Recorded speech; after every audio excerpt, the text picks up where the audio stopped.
गुरुर्ब्रह्मा गुरुर्विष्णुः गुरुर्देवो महेश्वरः गुरुः साक्षात् परं ब्रह्म तस्मै श्री गुरवे नमः। सदाशिवसमारम्भां शङ्कराचार्यमध्यमाम् अस्मदाचार्यपर्यन्तां वन्दे गुरुपरम्पराम्।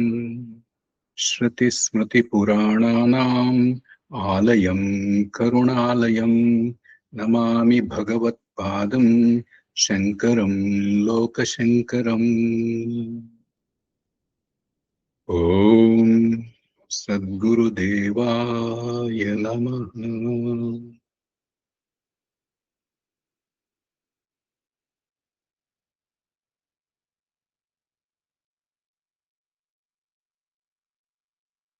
ಎಲ್ಲರಿಗೂ ಮತ್ತೊಮ್ಮೆ ಸ್ವಾಗತ.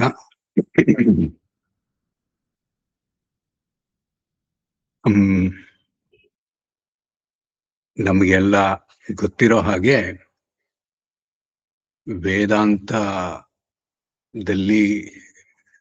ಬ್ರಹ್ಮನ್ ಏಕ, ಅದ್ವೈತ, ಅದ್ವಿತೀಯ.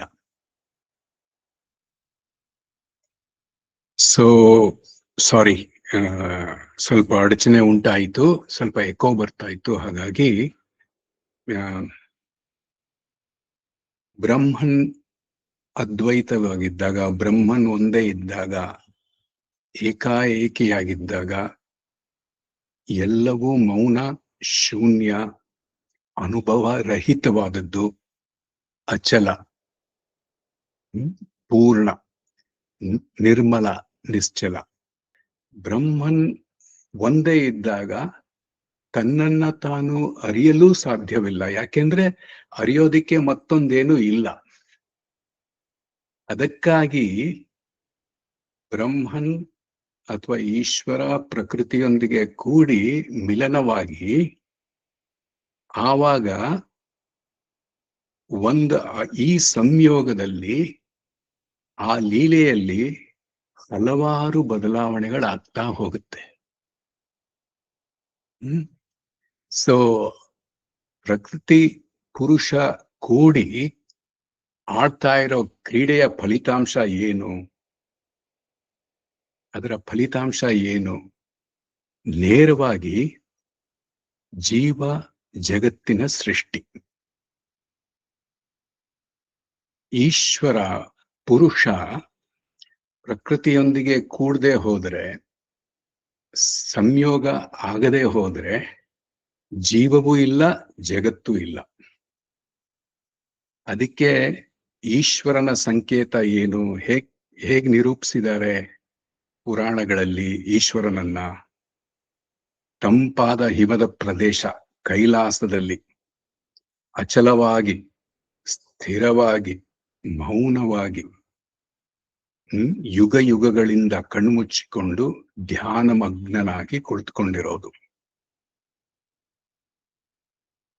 ಆದ್ರಿಂದ ಈಶ್ವರನೊಬ್ಬನೇ ಇದ್ರೆ, ಈಶ್ವರನ ಒಂದಿದ್ರೆ ಎಲ್ಲವೂ ಪೊಟೆನ್ಷಿಯಲ್ ನಲ್ಲಿ ಇರುತ್ತೆ. ಅಂದ್ರೆ ಎಲ್ಲವೂ ಅವ್ಯಕ್ತವಾಗಿರುತ್ತೆ, ಮತ್ತೊಂದಿಲ್ಲ. ಸೊ ಈ ಸ್ಥಿರವಾದಂತಹ ಒಂದು ಅಂಶ ಚಲನಾತ್ಮಕ ಅಂಶದೊಂದಿಗೆ ಸೇರಿದಾಗ ಒಂದಾಗಿದ್ದದ್ದು ಹಲವಾರಾಗತ್ತೆ. One becomes many only when the changing principle comes together with the unchanging principle. ಅಚಲವಾದ ವಸ್ತು ಈಶ್ವರ ಅಥವಾ ಬ್ರಹ್ಮನ್ ತತ್ವ ಒಂದೇ ಇದ್ರೆ ಹಲವೆನ್ನುವುದು ಇಲ್ವೇ ಇಲ್ಲ. ಇರೋದು ಒಂದೇ, ಅದು ಬ್ರಹ್ಮನ್. ಸೊ ಮಾತಾಡ್ಲಿಕ್ಕೇನಿಲ್ಲ, ಅರಿಯೋದಿಕ್ಕೇನಿಲ್ಲ, ಅನುಭವಿಸೋದಿಕ್ಕೇನಿಲ್ಲ. ಯಾಕೆಂದ್ರೆ ಇರೋದು ಒಂದೇ.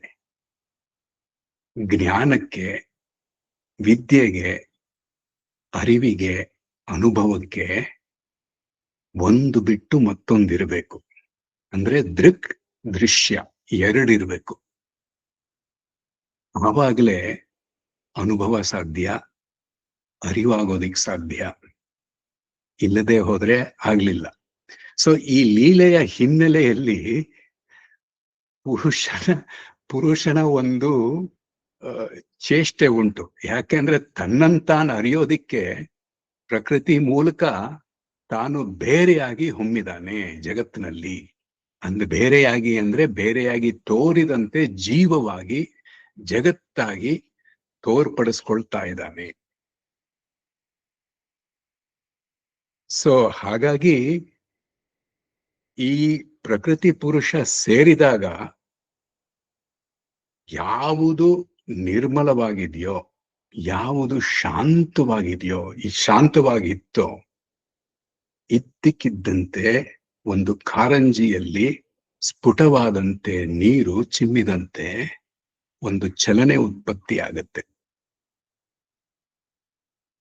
ಅದಕ್ಕೆ ಆ ಚಲನೆಯಿಂದ ಬಹಳಷ್ಟು ಅನುಭವ ಹೊಮ್ಮತ್ತೆ. ಅದಕ್ಕೆ ಯೋಗಶಾಸ್ತ್ರದಲ್ಲಿ ಪತಂಜಲಿಗಳು ಕ್ಲೇಶ ಅಂತ ಹೇಳ್ತಾರೆ. ಕ್ಲೇಶ ಅಂದ್ರೆ ಪೇನ್, ಸಾರೋ ಅಂತ ಹೇಳಿ. ಈಶ್ವರ ಕ್ಲೇಶಕ್ಕೆ ಹೊರತಾಗಿರುವಂಥದ್ದು. ಪುರುಷ ಅನ್ನುವಂಥವನು ಕ್ಲೇಶವನ್ನ ಬಿಟ್ಟಿ ನಿಂತಿರುವವನು. ಯಾರಿಗೆ ಕ್ಲೇಶ ಉಂಟು, ಯಾರಿಗೆ ದುಃಖ, ಬಾಧೆ, ಅನುಭವ, ಜ್ಞಾನ, ವಿದ್ಯೆ, ಅವಿದ್ಯೆ ಉಂಟು? ಜೀವಕ್ಕೆ. ಜೀವ ಏನು? ಪ್ರಕೃತಿ ಪುರುಷರ ಸಂಯೋಗದ ಒಂದು ರೂಪ. ಅಂದ್ರೇನು? ಪ್ರಕೃತಿ ಪುರುಷ ಸೇರಿದಾಗ ಪುರುಷನ ಒಂದಂಶ ಚೈತನ್ಯ, ಬೆಳಕು, ಜ್ಞಾನ, ಅರಿವಿನ ಶಕ್ತಿ ಒಂದು ಕಡೆ ಬಂದ್ರೆ, ಇನ್ನೊಂದು ಕಡೆ ಚಲನಾಶಕ್ತಿ, ತ್ರಿಗುಣಗಳು ಸತ್ವ, ರಜಸ್, ತಮಸ್ ಪ್ರಕೃತಿಯಿಂದ ಬಂದು ಎರಡು ಸೇರಿಕೊಂಡು ಒಂದು ಜೀವವಾಗತ್ತೆ, ಇನ್ನೊಂದು ಕಡೆ ಜಗತ್ತಾಗತ್ತೆ ಅಲ್ವಾ? So the part of consciousness are light comes from Ishvara or Purusha, and the three qualities, Sattva, Rajas, Tamas, comes from Prakriti. Together, when they come together, in an act of coming together, the result is Jiva, enlivened being, and Jagat, which is the inert world outside. So ಈ ಎರಡು ಒಂದಾದಾಗ, ಜೀವ ಜಗತ್ ಸೃಷ್ಟಿಯಾದಾಗ ಎರಡಂಶ, ಎರಡು ವಿಚಾರ ಉಂಟು ಅಂತ ಆಗ್ಲೇ ನಾವು ವಿಚಾರ ಮಾಡಿದ್ವಿ. ಒಂದು ಪರಿಣಾಮ, ಮತ್ತೊಂದು ಉದ್ದೇಶ, ಮೂಲ ಉದ್ದೇಶ. ಸೊ ಪರಿಣಾಮದಲ್ಲೇ ಮುಳುಗು ಹೋಗ್ಬಿಟ್ಟು ಮೂಲ ಉದ್ದೇಶಕ್ಕೆ ನಾವು ಗಮನ ಹರಿಸದೆ ಹೋದ್ರೆ ನಾವು ಜಗತ್ತಿನಲ್ಲಿ, ವೈವಿಧ್ಯತೆಯಲ್ಲಿ, ಅನುಭವದಲ್ಲಿ, ಮಾಯೆಯಲ್ಲಿ ಸಂಪೂರ್ಣವಾಗಿ ಮುಳುಗು ಹೋಗ್ತೀವಿ. ಅದಕ್ಕೆ ಪತಂಜಲಿ ಮಹರ್ಷಿಗಳು ಕ್ಲೇಶ ಅಂತ ಹೇಳ್ತಾರೆ. ಪುರುಷ ಕ್ರಿಯಾ, ಸ್ಥಿರ, ಸ್ಥಿತಿ ಮತ್ತೆ ಪ್ರಕಾಶ, ಸತ್ವ, ರಜಸ್, ತಮಸ್ನೊಂದಿಗೆ, ಭೂತಗಳು, ವಸ್ತುಗಳೊಂದಿಗೆ ಸೇರಿದಾಗ, ಇಂದ್ರಿಯಗಳೊಡನೆ ಕೂಡಿ, ಆವಾಗ ಏನಾಗತ್ತೆ? ಎರಡು ಪ್ರಕೃತಿಯಿಂದ ಎರಡು ವಿಚಾರ ಹೊಮ್ಮತ್ತೆ, ಎರಡು ಪರಿಣಾಮವಾಗಿ ಹೋಗುತ್ತೆ. ಈ ಎರಡು ಉದ್ದೇಶಗಳಿವೆ.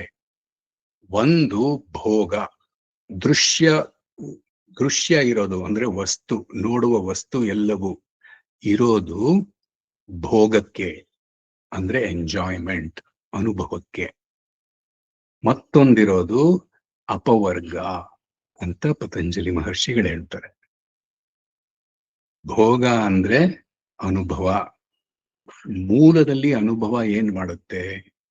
ನಾವು ಯಾವುದು ಅನುಭವ, ಯಾವ ವಸ್ತುವನ್ನ ಅನುಭವಿಸ್ಲಿಕ್ಕೆ ಹೋಗ್ತೀವೋ ಅದರಲ್ಲೇ ಮನಸ್ಸು ಅಂಟ್ಕೊಂಡು ನಮ್ಮ ಜೀವ ಬಂಧನಕ್ಕೆ ಸಿಲುಕಿಕೊಳ್ಳುತ್ತೆ.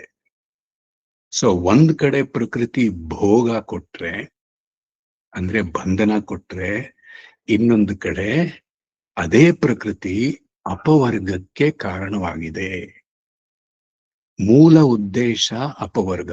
ಅಪವರ್ಗ ಅಂದ್ರೆ ಬಿಡುಗಡೆ ಎನ್ನುವಂತ ಅರ್ಥ ಇಲ್ಲಿ. ಸೊ ಒಂದನ್ನ ನಾವು ತೆಗೆದುಕೊಂಡು ಬಿಡ್ತಿದ್ದೇವೆ, ಪ್ರಕೃತಿ ಚೇಂಜಿಂಗ್, ವೆರೈಟಿ, ಥಳಕ್ ಬಳಕು, ಹೊಳಪು, ವೈವಿಧ್ಯತೆ, ರಂಗು, ಬೆರಗು ಎಲ್ಲ ಆ ಭಾಗ ಪ್ರಕೃತಿಯಿಂದ ತೆಗೆದುಕೊಂಡ್ಬಿಟ್ಟಿದೀವಿ. ಅಪವರ್ಗವನ್ನ ಯಾಕೆ ಬಿಟ್ಬಿಟ್ಟಿದೀವಿ? ಯಾಕೆ ಅಂದ್ರೆ ಮೂಲವಾಗಿ ಅವಿದ್ಯೆಯ ಕಾರಣ. ಸೊ ದೃಶ್ಯದಲ್ಲಿ ಭೋಗ ಇದೆ, ಮತ್ತೆ ದೃಶ್ಯದಲ್ಲಿ ಅಪವರ್ಗವೂ ಇದೆ ಅಂತ ಪತಂಜಲಿ ಮಹರ್ಷಿಗಳು ಹೇಳ್ತಾರೆ. ಸೊ ಭೋಗಕ್ಕೆ ಒಳಗಾದ್ರೆ ಏನಾಗುತ್ತೆ? ಭೋಗಕ್ಕೆ ಆದ್ರೆ ಪರಿಣಾಮ ಕ್ಲೇಶ ಅಂತ, ದುಃಖ, ಬಾಧೆ ಅಂತ, ಸಂಕಟ ಅಂತ. ಆದ್ರಿಂದ ಪ್ರಕೃತಿ ಪುರುಷ ಒಂದುಗೂಡಿದಾಗ, ತ್ರಿಗುಣಗಳ ಸಮೇತ ಅವರ ಲೀಲೆ ಪ್ರಕಟವಾದಾಗ ಜೀವ ಉತ್ಪತ್ತಿ ಆಗುತ್ತೆ, ಜೀವದ ಜನನವಾಗುತ್ತೆ.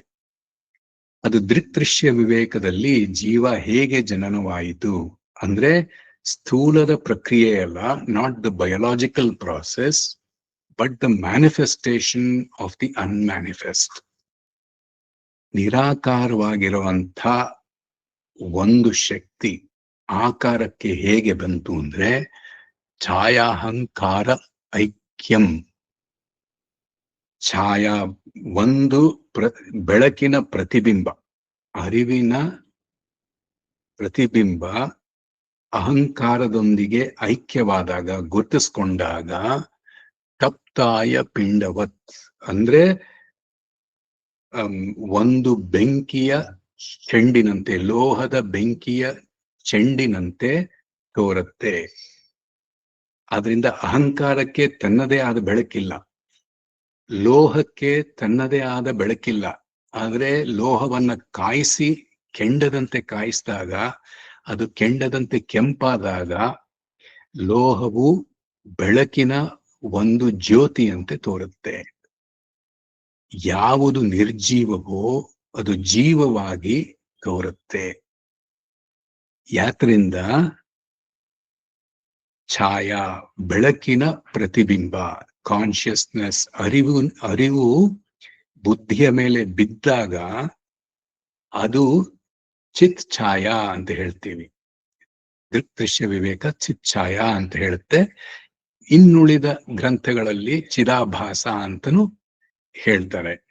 ಸೊ ಚಿದಾಭಾಸ ಆದಾಗ ಅಂದ್ರೆ ಆತ್ಮದ ಬೆಳಕು, ಪರಮಾತ್ಮನ ಬೆಳಕು ಬುದ್ಧಿಯ ಮೇಲೆ ಬಿದ್ದು ಪ್ರತಿಬಿಂಬಿಸಿದಾಗ ಬುದ್ಧಿ ಮತ್ತೆ ಅಹಂಕಾರ ಎರಡು ಜೀವಂತವಾಗಿ ಉದ್ಭವವಾಗುತ್ತೆ. ನಿರ್ಜೀವವಾದ ಬುದ್ಧಿಗೆ ಯೋಚನಾ ಶಕ್ತಿ ಬರುತ್ತೆ.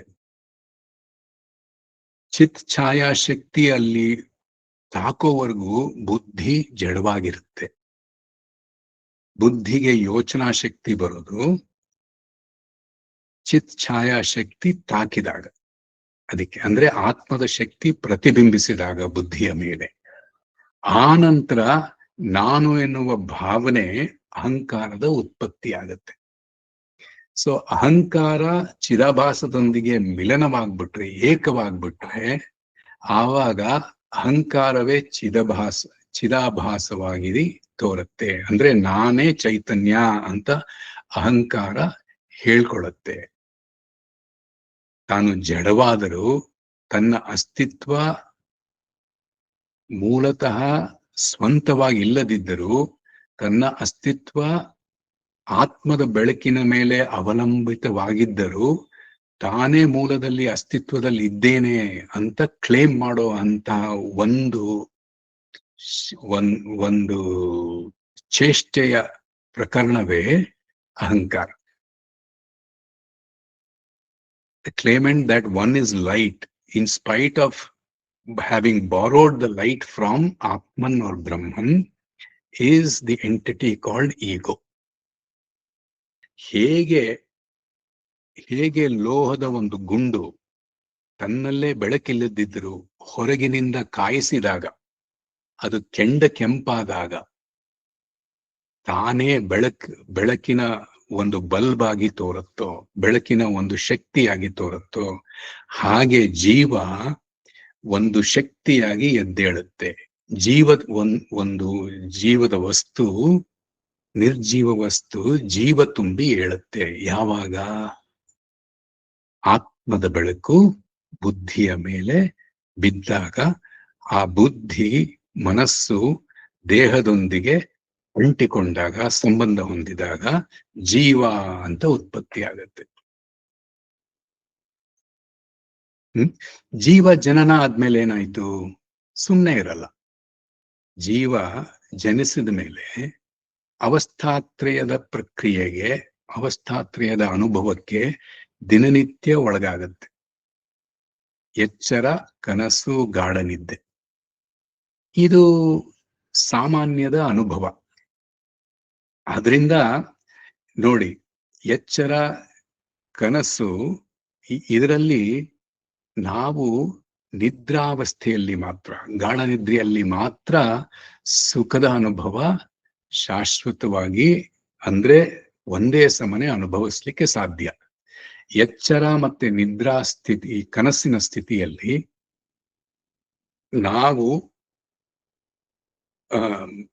ಸುಖವನ್ನ ನಿರಂತರವಾಗಿ ಅನುಭವಿಸ್ಲಿಕ್ಕೆ ಸಾಧ್ಯವಿಲ್ಲ. ಯಾಕೆ ಅಂದ್ರೆ ಅಲ್ಲಲ್ಲಿ ಅಹಂಕಾರ ಹೆಡೆ ಎತ್ತಿ ತೋರುತ್ತೆ. ಸುಖದ ಅನುಭವಕ್ಕೆ ಅಂತರ ಎಚ್ಚರದ ಸ್ಥಿತಿಯಲ್ಲೂ ಬರುತ್ತೆ, ಕನಸಿನ ಸ್ಥಿತಿಯಲ್ಲೂ ಬರುತ್ತೆ. The interruption to the bliss, the experience of the bliss is what is called klesha or sorrow or dukkha, ಸಂಕಟ ಅಂತ ಹೇಳೋದು. ಸೊ ಕ್ಲೇಶಕ್ಕೆ ಡೆಫಿನಿಷನ್ ಪತಂಜಲಿ ಮಹರ್ಷಿಗಳೇನ್ ಹೇಳ್ತಾರೆ? ಕ್ಲೇಶಕ್ಕೆ ಅವಿದ್ಯಾ ಅಸ್ಮಿತ ರಾಗ ದ್ವೇಷ ಅಭಿನವ ವೇಷಾಹ ಕ್ಲೇಶಾಹ ಅಂತಿರೋದು. ಕ್ಲೇಶ, ದುಃಖಕ್ಕೆ ಕಾರಣ ಅವಿದ್ಯೆ ಒಂದು, ನಾನೆಂಬ ಭಾವನೆ ಅಹಂಕಾರ ಇನ್ನೊಂದು, ರಾಗ ನನಗಿದು ಇಷ್ಟ ಇದು ಬೇಕು, ಮತ್ತೆ ದ್ವೇಷ ಇದು ಬೇಡ ಇದು ಇಷ್ಟ ಇಲ್ಲ ಅನ್ನೋದು ಇನ್ನೊಂದು, ಅಭಿನವ ವೇಷ ಮತ್ತೆ ಇನ್ನೂ ನಿರಂತರವಾಗಿ ಶಾಶ್ವತವಾಗಿ ಬದುಕಬೇಕು ಎನ್ನುವಂತಹ ಹಂಬಲವೇ ಕ್ಲೇಶಕ್ಕೆ ಕಾರಣ. ಅದೇ ಕ್ಲೇಶ ಅಂತ ಹೇಳ್ತಾರೆ. ಪತಂಜಲಿ ಮಹರ್ಷಿಗಳು ಇನ್ನೊಂದು ಹೆಜ್ಜೆ ಮುಂದೆ ಹೋಗಿ ಈ ಅವಿದ್ಯೆ, ಅಸ್ಮಿತ, ರಾಗ, ದ್ವೇಷ, ಅಭಿನವ ವೇಷ ನಾಲ್ಕಾದರೂ ಮಿಕ್ಕ ನಾಲ್ಕಕ್ಕೆ, ಅಂದ್ರೆ ಅಸ್ಮಿತ, ರಾಗ, ದ್ವೇಷ, ಅಭಿನವ ವೇಷ ನಾಲ್ಕಕ್ಕೆ ಅವಿದ್ಯೆಯೇ ಮೂಲ ಅಂತ ಹೇಳ್ತಾರೆ. ಮೂಲ ಅವಿದ್ಯೆಯಿಂದ ರಾಗ ಉತ್ಪತ್ತಿ ಆಗತ್ತೆ. ಅಂದ್ರೆ ಇದು ಬೇಕು ಇದು ಬೇಡ, ಇದು ಒಳ್ಳೇದು ಇದು ಕೆಟ್ಟದ್ದು ಅನ್ನೋ ರಾಗದ್ವೇಷ. ಆಮೇಲೆ ಅಸ್ಮಿತ ಅಂದ್ರೆ ನಾನು ಎನ್ನುವಂತಹ ಭಾವನೆ ಅವಿದ್ಯೆಯಿಂದನೇ ಉತ್ಪತ್ತಿ ಆಗತ್ತೆ. ಅಭಿನವ ವೇಷ, ನಾನು ಇನ್ನೂ ಬದುಕಬೇಕು ಅನ್ನೋದು ಅವಿದ್ಯೆಯಿಂದನೇ ಉತ್ಪತ್ತಿ ಆಗತ್ತೆ. ಈ ನಾಲ್ಕಕ್ಕೂ ಅವಿದ್ಯೆಯೇ ಮೂಲ ಕಾರಣ ಅಂತ ಹೇಳ್ತಾರೆ. ಲೌಕಿಕ ಮತ್ತೆ ವ್ಯಾವಹಾರಿಕ ಪರಿಭಾಷೆಯಲ್ಲಿ ಅವಿದ್ಯೆ ಅಂದ್ರೆ ಯಾವುದೋ ಒಂದು ವಿದ್ಯೆ ಇಲ್ಲದಿರುವುದು ಅಂತ ಹೇಳಿ. ಯಾವುದೋ ಒಂದು ವಿದ್ಯೆ ಇಲ್ಲದಿರುವುದು ಅಂತ ಹೇಳಿ ಅಂದ್ರೆ, ಉದಾಹರಣೆಗೆ ನನಗೆ ಗಣಿತದ ಅವಿದ್ಯೆ ಇದೆ ಅಂತಂದ್ರೆ ನನಗೆ ಗಣಿತ ಗೊತ್ತಿಲ್ಲ ಅಂತ ಹೇಳಿ. ಕನ್ನಡದ ಅವಿದ್ಯೆ ಇದೆ ಅಂದ್ರೆ ಕನ್ನಡ ಗೊತ್ತಿಲ್ಲ ಅಂತ ಹೇಳಿ. ಸೊ ಅವಿದ್ಯೆ ವ್ಯಾವಹಾರಿಕ ಪರಿಭಾಷೆಯಲ್ಲಿ ಯಾವುದೋ ಒಂದು ಜ್ಞಾನ ಇಲ್ಲದಿರುವ ಸಂಕೇತ. ಆದರೆ ಅಧ್ಯಾತ್ಮದಲ್ಲಿ ಇದು ಹಾಗಲ್ಲ. ಇನ್ನೊಂದು ರೀತಿ ಹೇಳ್ತಾರೆ. ಅವಿದ್ಯೆ ಅಂದ್ರೆ ಏನು ಅಂದ್ರೆ ಅದು ತಪ್ಪು ತಿಳುವಳಿಕೆ ಅಂತ ಹೇಳಿ. ತಪ್ಪು ತಿಳುವಳಿಕೆ ಅಂತ ಹೇಳಿ ನಾವು ಮೊದಲಿಗೆ ಹೋಗೋಣ. ಏನಾಗಿದೆ, ಪುರುಷನೊಂದೇ ಇರುವಾಗ, ಪುರುಷ ಒಂದೇ ಇರಬೇಕಾದ್ರೆ ಪ್ರಕೃತಿಯೊಂದಿಗೆ ಬೆರೆತಾಗ ಪುರುಷ ಪ್ರಕೃತಿಯ ಸಂಯೋಗದಲ್ಲಿ ಜೀವ ಜಗತ್ತು ಉತ್ಪತ್ತಿಯಾಗಿದೆ. ಅಂದ್ರೆ ಒಂದು ಚಲನೆ, ನಿಶ್ಚಲವಾಗಿರ್ತಕ್ಕಂಥ ವಸ್ತು ಚಲಿಸುವಂತೆ ತೋರುತ್ತೆ. ಮತ್ತೆ ಚಲಿಸುವಂತಹ ವಸ್ತುವೇ ವಾಸ್ತವಿಕವಾಗಿ ಸತ್ಯ ಅಂತ ತೋರುತ್ತೆ. ಸೊ ಅದಕ್ಕೆ ಅವಿದ್ಯೆ ಅಂದ್ರೆ ಏನು ವೇದಾಂತದಲ್ಲಿ ಅಂದ್ರೆ, ಯಾವುದು ನಿತ್ಯವೋ ಸತ್ಯವೋ ಆತ್ಮವೋ, ಯಾವುದು ಚಲಿಸ್ತಾ ಇರುತ್ತೋ, ಯಾವುದು ಅನಿತ್ಯವೋ ಯಾವುದು ಅನಾತ್ಮವೋ ಅದನ್ನೇ ಆತ್ಮ, ಸತ್ಯ, ಶಾಶ್ವತ ಅಂತ ಪರಿಗಣಿಸೋದು. ಯಾವುದು ಅಶಾಶ್ವತವೋ ಅದು ಶಾಶ್ವತ ಅಂತ ತಪ್ಪಾಗಿ ತಿಳ್ಕೊಳ್ಳೋದು. ಅವಿದ್ಯಾ is a state of confusion, not an absence of knowledge. ವೇದಾಂತ ಭಾಷೆಯಲ್ಲಿ ಅದರಿಂದ ಪತಂಜಲಿ ಮಹರ್ಷಿಗಳು ಅದನ್ನೇ ಹೇಳ್ತಾರೆ. ಅನಿತ್ಯ ಅಶುಚಿ ದುಃಖ ಅನಾತ್ಮಸು. ಅನಿತ್ಯವಾದದ್ದನ್ನ, ಅಶುಚಿಯಾಗಿರುವಂತಹದ್ದನ್ನ ಅಂದ್ರೆ ಮಲವಾಗಿರುವಂತಹದ್ದನ್ನ. ಮಲ ಅಂದ್ರೇನು? ತ್ರಿಗುಣಗಳೊಂದಿಗೆ ಬೆರೆತು ಹೋಗಿರುವಂಥದ್ದು. ಸತ್ವ ರಜಸ್ ತಮಸ್. ಯಾವುದು ಕೇವಲ ಸತ್ವವಾಗಿರುತ್ತೋ ತಮಸ್ಸು ರಜಸ್ಸಿನೊಂದಿಗೆ ಬೆರೆತು ಹೋದಾಗ ಮಲವಾಗುತ್ತೆ, ಅಂದ್ರೆ ಅಶುಚಿಯಾಗತ್ತೆ ಅಂತ ಅರ್ಥ. ಸೊ ಮಲವಾಗಿರುವಂತಹದ್ದು, ದುಃಖ ತರುವಂತಹದ್ದು, ದುಃಖ ಅನಾತ್ಮವಾಗಿರುವಂತಹದ್ದು. ಅದನ್ನ ಏನು? ಅದನ್ನೇ ನಿತ್ಯ, ಶುಚಿ, ಸುಖಾತ್ಮ ಖ್ಯಾತಿರವಿದ್ಯಾ ಅಂತಾರೆ. ನಿತ್ಯ ಅಂತ ಭಾವಿಸೋದು, ಶುಚಿ ಅಂದ್ರೆ ನಿರ್ಮಲ ಅಂತ ಅನ್ಕೊಳ್ಳೋದು, ಮತ್ತೆ ಸುಖ, ಮತ್ತೆ ಆತ್ಮ ಅಂದ್ರೆ ಶಾಶ್ವತ, ಅದೇ ಬೆಳಕು ತೋರ್ತಾ ಇದೆ ಅಂತ. ಉದಾಹರಣೆಗೆ ಕಣ್ಣು ನೋಡ್ತಾ ಇದೆ, ನಾನು ಕಣ್ಣಿಂದ ನೋಡ್ತಾ ಇದ್ದೀನಿ ಅಂತ ಅನ್ಕೊಳ್ಳೋದು. ಕಣ್ಣೇ ನನ್ನ ದೃಷ್ಟಿಗೆ ಕಾರಣ ಅಂತ ಅನ್ಕೊಳ್ಳೋದು ಅವಿದ್ಯೆ. ಮೂಲದಲ್ಲಿ ಏನು ಕಾರಣ? ಚೈತನ್ಯದ ಬೆಳಕು ಮನಸ್ಸಿನ ಮೇಲೆ ಬಿಡ್ಬೇಕು, ಮನಸ್ಸು ಕಣ್ಣಿನ ಮೇಲೆ ಹರಿಸ್ಬೇಕು. ಆವಾಗಲೇ ಕಣ್ಣು, ನಿರ್ಜೀವವಾದ ಕಣ್ಣು ಚೈತನ್ಯ ಭರಿತವಾಗಿ ವಸ್ತುವನ್ನ ನೋಡ್ಲಿಕ್ಕೆ ಸಾಧ್ಯ. ಚೈತನ್ಯ ಕಣ್ಣಿನ ಮುಖಾಂತರ ನೋಡ್ತಾ ಇದೆ ಅನ್ನೋದು ಜ್ಞಾನ. ಕಣ್ಣೇ ನೋಡ್ತಾ ಇದೆ, ಕಣ್ಣೇ ಚೈತನ್ಯ ಕಣ್ಣಿನಲ್ಲೇ ಸ್ವಂತ ಚೈತನ್ಯ ತುಂಬಿ ಕಣ್ಣೇ ನೋಡ್ತಾ ಇದೆ ಅನ್ನೋದು ಅವಿದ್ಯೆ. ಕಣ್ಣನ್ನ ಚೈತನ್ಯಕ್ಕೆ ಕನ್ಫ್ಯೂಸ್ ಮಾಡ್ಕೊಳ್ಳೋದು ಅವಿದ್ಯೆ. ಅಂದ್ರೆ ಇಂದ್ರಿಯಗಳನ್ನ ಚೈತನ್ಯಕ್ಕೆ ಕನ್ಫ್ಯೂಸ್ ಮಾಡ್ಕೊಳ್ಳೋದು ಅವಿದ್ಯೆ. ಸೊ ಅವಿದ್ಯೆಯಲ್ಲಿ, ವ್ಯಾವಹಾರಿಕ ಪರಿಭಾಷೆಯಲ್ಲಿ ಅವಿದ್ಯೆ ಅಂದ್ರೆ ಒಂದು ವಿಚಾರ ಗೊತ್ತಿಲ್ಲದೆ ಇರೋದು ಅಂತ. ವೇದಾಂತದಲ್ಲಿ ಅವಿದ್ಯೆ ಎಂದರೆ ತಪ್ಪು ತಿಳುವಳಿಕೆ ಅನ್ನುವ ಒಂದು ಅರ್ಥ. ಸಾಕ್ಷಿಯ ಮೂಲ ಬೆಳಕಿನಿಂದ ನನ್ನ ಮನಸ್ಸು ಚೇತನಗೊಂಡು ಮನಸ್ಸಿಗೆ ಯೋಚನಾ ಶಕ್ತಿ ಬಂದು ಆ ಮನಸ್ಸಿನಿಂದ ಕಣ್ಣಿಗೆ ಚೇತನ ತುಂಬಿ ದೃಷ್ಟಿ ತುಂಬಿ ಕಣ್ಣಿಗೆ ನೋಡುವ ಶಕ್ತಿ ಬಂದಿದೆ. ಆದ್ರಿಂದ ನನ್ನ ದೇಹ, ಇಂದ್ರಿಯ, ಮನಸ್ಸು ಎಲ್ಲವೂ ಚೈತನ್ಯದ, ಚೇತನದ ಉಪಕರಣ. ಯಂತ್ರ ಅಂತ. ಸೊ ಅದು ವಿದ್ಯೆ. ಯಂತ್ರ ತಂತ್ರ ಸ್ವತಂತ್ರವಾಗಿ ಚಲಿಸ್ತಾ ಇದೆ ಅನ್ನೋದು ಅವಿದ್ಯೆ. ಯಾಕೆಂದ್ರೆ ಯಂತ್ರ ಅಂದ್ರೆ ಎಕ್ವಿಪ್ಮೆಂಟ್, ಇನ್ಸ್ಟ್ರೂಮೆಂಟ್. ತಂತ್ರ ಅಂದ್ರೆ ಪ್ರಾಸೆಸ್. ಸೊ ಪ್ರಕ್ರಿಯೆ. ಸೊ ಯಂತ್ರ ತಂತ್ರಕ್ಕೆ ಶಕ್ತಿ ಬರೋದು ಎಲ್ಲಿಂದ? ಪುರುಷದಿಂದ.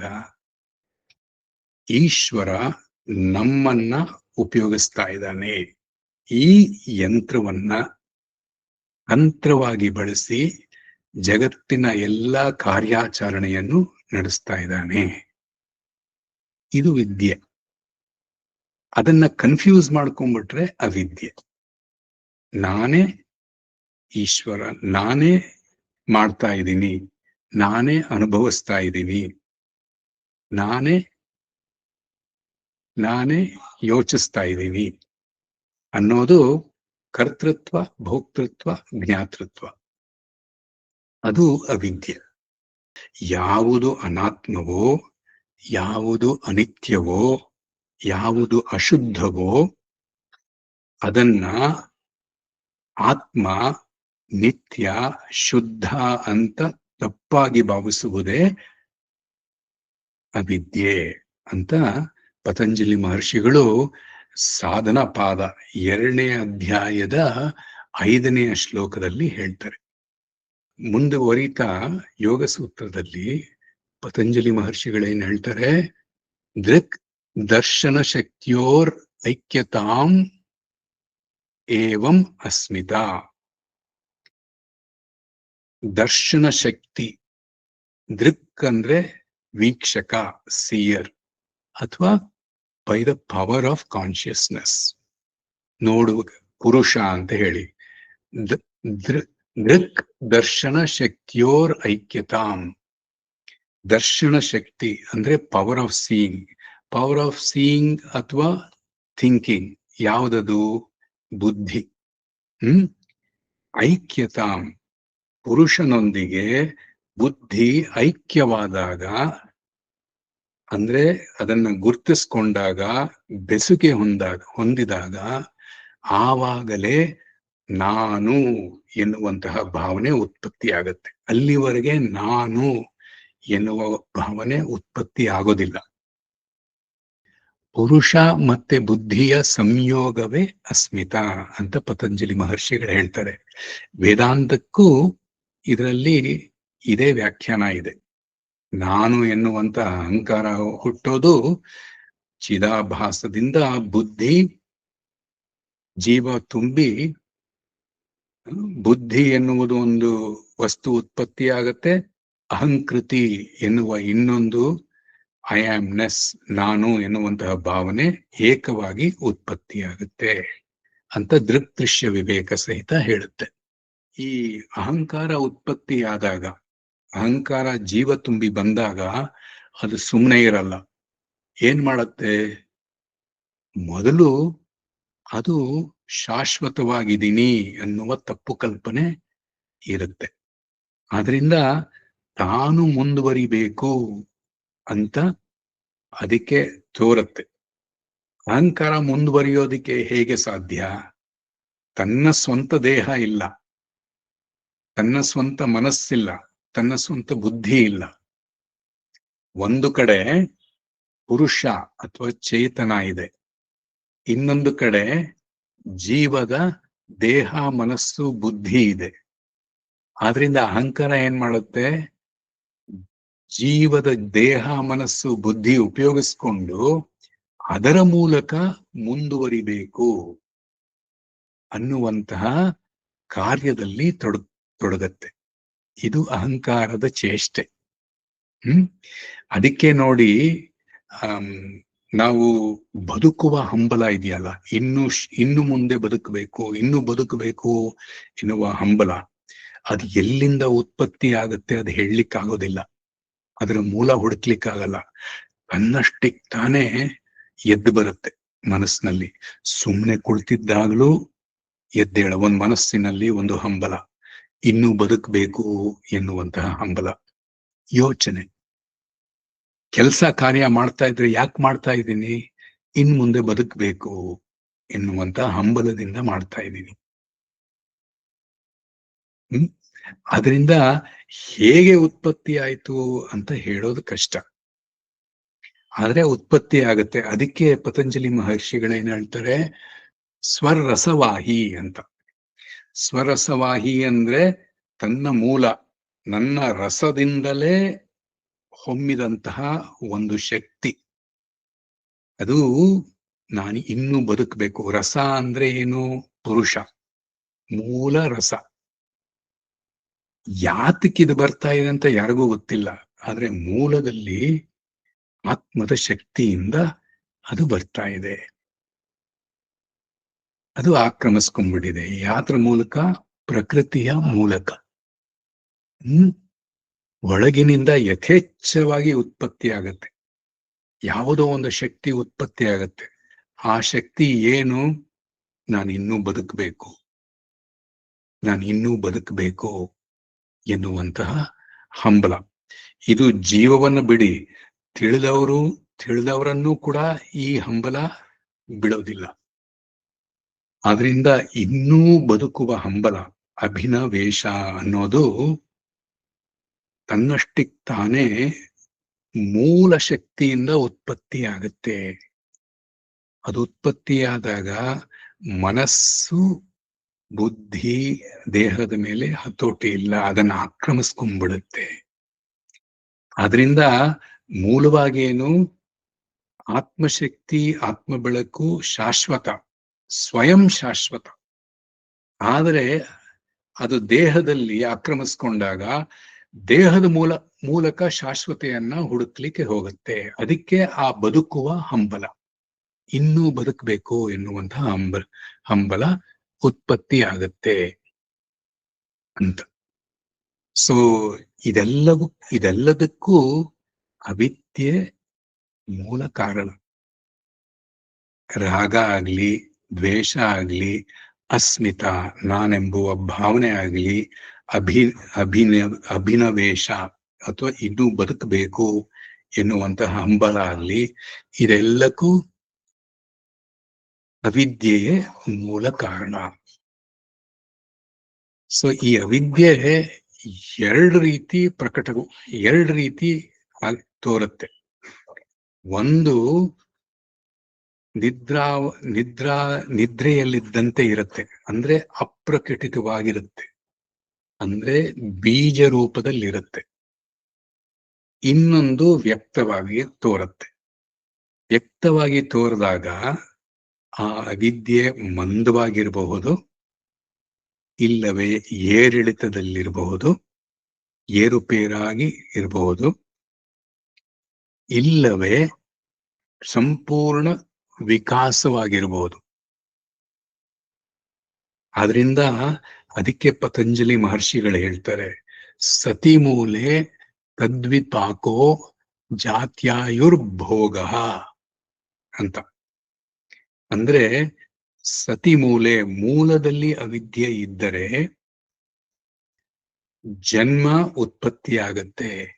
ವಿವಿಧ ಜಾತಿಗಳಲ್ಲಿ ವಿವಿಧ ಆಯಸ್ಸುಗಳು ಹೊಂದಿದ ಜೀವ, ವಿವಿಧ ಅನುಭವಗಳು ಹೊಂದಿದ ಜನ್ಮ ಉತ್ಪತ್ತಿಯಾಗುತ್ತೆ, ಜೀವಗಳು ಉತ್ಪತ್ತಿಯಾಗುತ್ತವೆ. ಅಂದ್ರೆ ಅವಿದ್ಯೆ ಎಷ್ಟರ ಮಟ್ಟಿಗಿದೆ ಅಂದ್ರೆ ಜನ್ಮಗಳು ಹಲವಾರು ಜನ್ಮ ಉತ್ಪತ್ತಿಯಾಗುತ್ತೆ. ಯಾತಿಗೆ ಹಲವಾರು ಜನ್ಮಗಳು ಉತ್ಪತ್ತಿಯಾಗತ್ತೆ, ಎಲ್ಲಿ ಅವಿದ್ಯೆ ಮೂಲದಲ್ಲಿ ಬೇರು ಸಮೇತ ಕಿತ್ ಹಾಕ್ಲಿಕ್ಕಾಗೋದಿಲ್ವೋ ಅಲ್ಲಿವರೆಗೆ ಪುನರ್ಜನ್ಮ ನಡೀತಾನೆ ಇರುತ್ತೆ. ಆದ್ರಿಂದ ಏನ್ ಮಾಡ್ಬೇಕು, ಅಲ್ಲಿ ಅವಿದ್ಯೆ ಯಾತಕ್ಕೆ ಉತ್ಪತ್ತಿಯಾಗ್ತಾ ಇದೆ ಅಂದ್ರೆ ತ್ರಿಗುಣಗಳಿಂದ ಜನನವಾಗ್ತಾ ಇದೆ. ತ್ರಿಗುಣಗಳ ಮೂಲ ಯಾವುದು, ಪ್ರಕೃತಿ. ಸತ್ವ, ರಜಸ್ಸು, ತಮಸ್ಸು ಪ್ರಕೃತಿಯ ಒಂದು ಲಕ್ಷಣ. ಪ್ರಕೃತಿಯ ತಾಯಿ ಶಕ್ತಿ ಶಿವ. ಶಕ್ತಿ ಶಿವ ಬೇರೆ ಅಲ್ಲ ಎನ್ನುವ ಹಿಂದಿಂದಕ್ಕೆ ಹೋಗೋದು ಅಪವರ್ಗ. ನೋಡಿ, ಇವಾಗ ಪ್ರಕೃತಿಯೇ ಭೋಗಕ್ಕೆ ದಾರಿ ಮಾಡಿಕೊಟ್ಟಿದೆ. ಆದ್ರೆ ಭೋಗದಲ್ಲಿ ನಾವು ನಾವು ಇಂದ್ರಿಯಗಳು, ದೇಹ, ಮನಸ್ಸು, ಬುದ್ಧಿ ಇಲ್ಲದೆ ಹೋದ್ರೆ, ವಸ್ತುಗಳ ಅನುಭವ ಇಲ್ಲದೆ ಹೋದರೆ, ವಸ್ತುಗಳ ಜ್ಞಾನ ಇಲ್ಲದೆ ಹೋದರೆ, ಪರಮಾತ್ಮ ಇದಾನೆ ಎನ್ನುವ ಜ್ಞಾನ ಕೂಡ ನಮಗೆ ಗೊತ್ತಾಗೋದಿಲ್ಲ. ಆದ್ರಿಂದ ಪ್ರಕೃತಿಯೇ ಭೋಗವನ್ನ ನೀಡುತ್ತೆ, ಪ್ರಕೃತಿಯೇ ಅಪವರ್ಗಕ್ಕೆ, ಬಿಡುಗಡೆಗೆ ದಾರಿ ಮಾಡಿಕೊಡುತ್ತೆ. ಪರಮಾತ್ಮನಿಗೆ ತನ್ನ ಅನುಭವ ತನಗೆ ತಾನೊಬ್ಬನೇ ಇದ್ದಾಗ ಆಗೋದಿಕ್ ಸಾಧ್ಯವೇ ಇಲ್ಲ. ಜೀವದ ಮುಖಾಂತರವೇ ಪರಮಾತ್ಮ ತನ್ನಂತಾನ ಅನುಭವಿಸ್ತಾ ಇದ್ದಾನೆ.